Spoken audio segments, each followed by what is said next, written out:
Jaco Mulder, VF+, 'n lid van die provinsiale wetgewer en voorsitter van die Gautengse Portefeulje Komitee vir Landbou, Landelike Ontwikkeling en Omgewingsake, het onlangs teruggekeer vanaf Rusland, waar hy die graan-uitvoerkonferensie bygewoon het en deel na sy ervaring en hoe die Russiese modelle Suid-Afrikaanse landbou kan ondersteun. Jaco sluit nou ook by ons aan. Goeiemôre, Jaco. Goeiemôre Susan. Vertel net eers vir ons, wat was die doel van die besoek gewees en van die konferensie? Ek moet miskien net kortliks vir luisteraars herinner wat die doel is van 'n oorsig portefeulje komitee. Dit is 'n portefeulje komitee wat in die wetgewende gesag dien om oorsig te hou oor die uitvoerende gesag, wat natuurlik die provinsiale ministers, LER en die departement is. So hierdie is 'n VF+ geleide aksie gewees wat dan in Sochi gaan besoek het. Nou Sochi is so 1400 km vanaf Moskou op die Swartsee. Dit is die stad waar die 2014 Olimpiese Spele plaasgevind het en daar is 'n internasionale graan-uitvoerkonferensie. Hierdie konferensie het gedien as 'n bron van inligting vir ons om te kyk na beter oorsigmodelle wat ons dan van toepassing kan maak in Suid-Afrika en ook dan nou veral in hierdie geval van toepassing op die Gauteng Departement vir Landbou.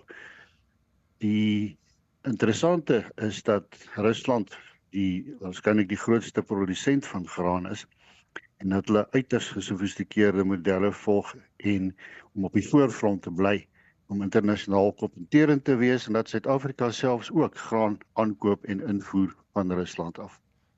Net 'n verwys na van hierdie modelle, Jaco, nou, hoe verskil dit wat ons huidigelik hier in Suid-Afrika sien? Maar die interessante is, ons weet dat Rusland in 'n oorlog gewikkel is en dat hulle in 'n mate in isolasie verkeer, omdat daar sanksies deur die Europese Unie en deur Amerika ingestel is op hulle.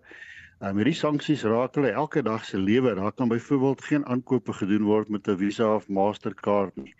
En die normale Google tipe van aksies en WhatsApp soos wat ons baie gebruik is nie beskikbaar daar tensy mens dit met 'n dekoderingstoepassing omseil wat ek ook wel moes doen. Met ander woorde, hulle moet hulle self verskans teen hierdie sanksies teen hulle en natuurlik ook fluktuerende valuta.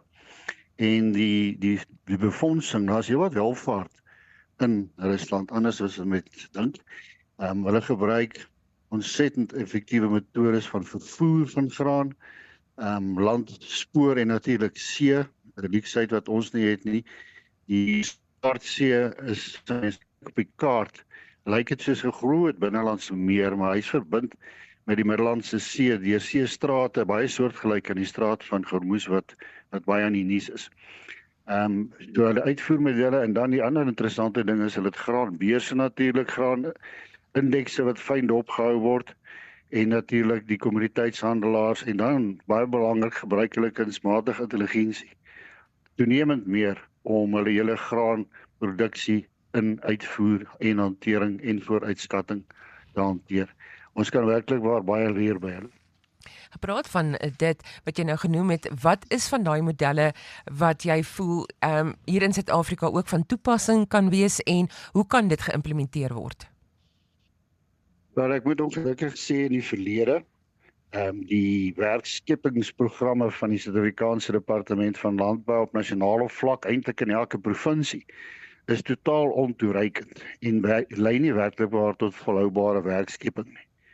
Aan die een kant sit ons met 'n privaat sektor wat hoofsaaklik kommersiële boere behels en dit is eintlik die groot voedselmandjie van Suid-Afrika en die werkskepper. En aan die ander kant is daar die sogenaamde opkomende boere of bestaansboere.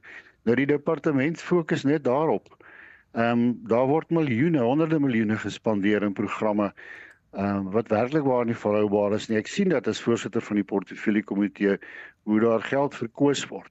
En ons gaan definitief kyk na hierdie spesifieke modelle wat heeltemal met 'n nuwe hoek kom om dan met die LER vir landbou en die departemente vergader om te sê, luister, ons gaan julle in die toekoms begin meet aan nuwe modelle. Uiteraard nou nie net aan die Russiese model nie, maar al die goeie kenmerke daarvan wat werklik waarop gerig is om ekonomie te laat groei.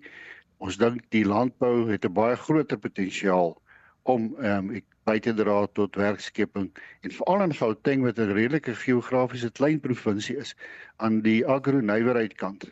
Met ander woorde die toegevoegde waardeketting wat vervaardiging en verpakking en dies meer betref. Baie om na uit te sien en ek dink daar's heelwat geleenthede wat nog ontgin kan word ook in dan dit wat jy gesien het in Rusland. Jaco, baie dankie dat jy ook met ons gesels het vanoggend. 'n Mooi dag verder. Dankie, dieselfde Susan. Ek het gesels met Jaco Mulder, VF+ lid van die provinsiale wetgewer vir Gauteng en ook voorsitter van die Gautengse Portefeulje Komitee vir Landbou, Landelike Ontwikkeling en Omgewing.